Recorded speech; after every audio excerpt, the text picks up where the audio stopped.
Plan de lectura día 4, mes 12. En Daniel capítulo 11, en la continuación, desde el versículo 37, vemos que sigue hablando del cuerno pequeño, del que ya había estado desarrollando antes este profeta, ya había estado hablando antes de este futuro anticristo o figura del anticristo, porque sabemos que hubo un hombre llamado Antíoco IV Epífanes, quien fue el cumplimiento inmediato de esto, pero también sabemos que habrá un hombre, rey o gobierno final que también va a reflejar esto ya de manera definitiva. Y lo que está hablando acá entonces es cómo va a haber una serie de disputas por el poder, donde este hombre va a destacar y donde también va a hacer notoria su impiedad.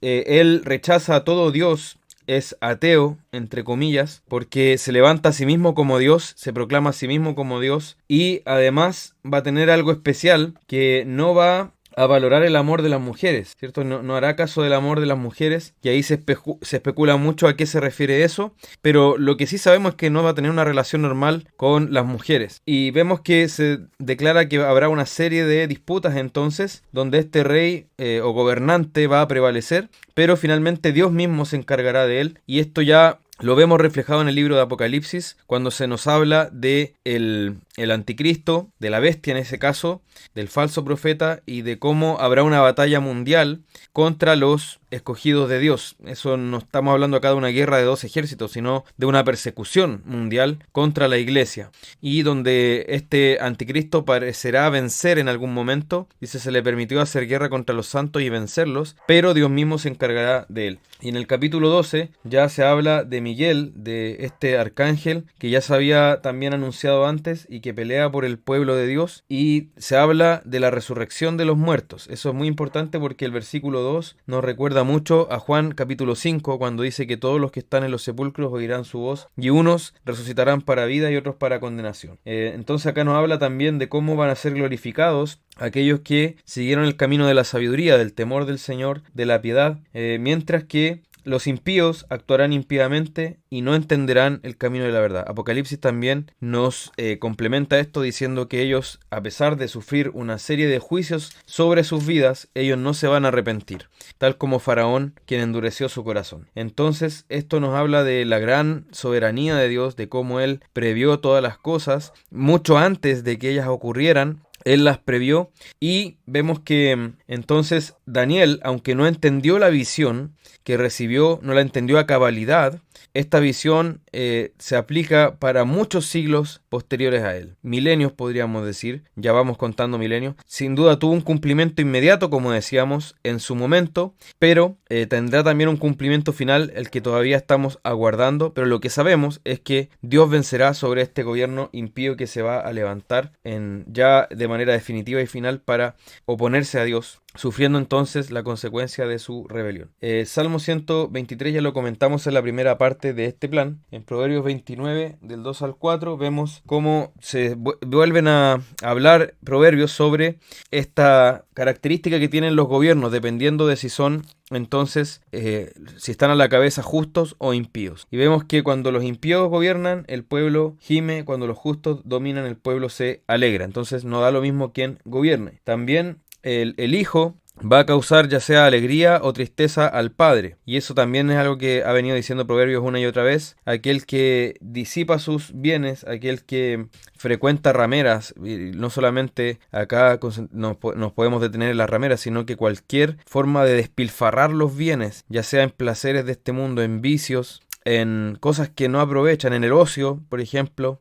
Cualquiera de estas formas finalmente es una persona que va camino hacia pérdidas económicas importantes. Pero el hombre que ama la sabiduría va a alegrar a su padre. Y también el rey no da lo mismo como gobierne. El rey que gobierna con justicia afirma la tierra, pero el que exige sobornos la destruye. La corrupción en la clase política tiene consecuencias sobre la gente que está bajo su gobierno, y entonces no da lo mismo cómo gobiernen, cómo se conduzcan. Por último, en 1 Juan 4, tenemos primero una advertencia que hace el apóstol para que no se crea a todo profeta que diga ser inspirado por Dios, sino que se debe probar a los profetas, se debe probar su predicación, ya que muchos falsos profetas han salido por el mundo.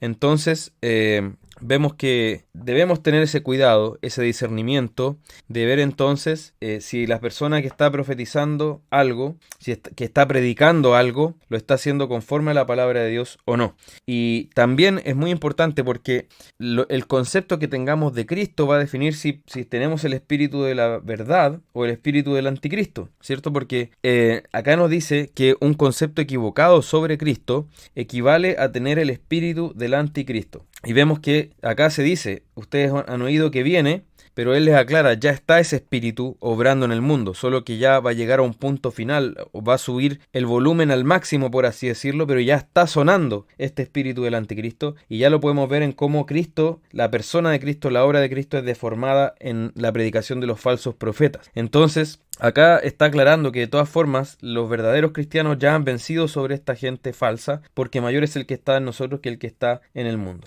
Y vemos que el mundo, los que aman el pecado, los que aman la maldad, los que viven en maldad, no nos van a oír realmente, no nos van a recibir porque ellos aman lo suyo. Ellos son del mundo y el mundo ama lo suyo. Pero el que es de Dios va a recibir la predicación de la verdad, la predicación del evangelio. Y en eso entonces se distingue el espíritu de la verdad y el espíritu del error. Y luego pasa a un pasaje, a una sección donde habla del amor, donde nos llama a amarnos unos a otros, porque aquel que ama es nacido de Dios y conoce a Dios. ¿Por qué? Porque Dios es amor. Por tanto, la única forma de que una criatura ame, de que un ser humano ame verdaderamente, es que haya nacido de Dios, sobre todo sabiendo que estábamos en pecado. Entonces, de lo corrupto no puede salir algo bueno, salvo que Dios entonces nos haya hecho nacer de nuevo. Y por eso la única forma de amar verdaderamente es haber nacido de Dios, haber nacido de nuevo, haber recibido un nuevo corazón de parte de Dios. Por eso no se puede decir que el incrédulo ama en el sentido verdadero de la palabra, porque solo ama quien ha nacido de Dios. Y Dios mostró su amor para con nosotros enviando a su Hijo para que vivamos por Él. En esto consiste el amor. Acá quiere ser enfático Juan. Y no es que nosotros amamos primero a Dios, sino que Él nos amó primero. Él nos miró primero con misericordia cuando nosotros no merecíamos nada, ¿cierto? Y envió a su Hijo en propiciación por nuestros pecados. Entonces, ya que Dios nos ha amado así, ¿cuál es la aplicación de esto? Nosotros debemos amarnos unos a otros. Y ese amor unos por otros va a hacer que Dios se haga visible ante el mundo. En esto conocerán todos que sois mis discípulos, dijo Jesús, Juan 13:35, en que tenéis amor los unos por los otros. Entonces, el amor verdadero, este amor que viene de Dios, es la marca nacional de la iglesia. Ninguna otra institución en el mundo tiene este amor. Por eso, si alguien dice que ama a Dios, pero aborrece a su hermano, y ya entendiendo como Juan habla de la palabra aborrecer, que significa simplemente no amar como debo amar, recordando que Juan no pone término medio entre aborrecer y amar, o tú amas o aborreces. Por tanto, si no amas, aborreces. Por tanto, ¿qué está diciendo acá? Si yo digo que amo a Dios, pero no amo a mi hermano, entonces estoy mintiendo, ¿cierto? Entonces, quien ama a Dios, ame también a su hermano, porque así se hace visible el amor de Dios. Así se hace visible en el mundo. Así permanecemos nosotros en Dios. Si nosotros amamos, permanecemos en Dios porque Dios es amor. Y así entonces le conocemos. Y todo aquel que confiese que Jesús es el Hijo de Dios, Dios permanece en él y él en Dios. Entonces, por una parte tiene que ver con lo que confesamos, con la fe que tenemos, pero también con esa disposición de nuestro corazón al amor. En eso conocemos que hemos nacido de Dios y que permanecemos en Dios, y que Él ha perfeccionado también el amor en nosotros. Y ese amor nos lleva entonces a tener una relación de confianza y de limpia conciencia, una comunión rica que podemos disfrutar con Dios, porque el amor echa fuera el temor. Quien todavía teme, quien todavía duda de su salvación y esa duda lo atormenta y no le deja tener una comunión con Dios, todavía en esa persona el amor no está manifestándose plenamente, aunque a lo mejor esa persona es salva, puede ser amada y todo, pero no está teniendo esa comunión rica, plena que puede tener con una limpia conciencia delante de Dios. Por tanto, eso es algo que se debe buscar. Y nosotros le amamos a Él entonces porque Él nos amó primero. Eso es algo que destaca este apóstol, y demos gracias a Dios entonces por este amor sobrenatural con el que Él nos ha amado, pero también con el que Él nos ha obrado en nosotros para que nosotros podamos amarnos unos a otros. El Señor les bendiga.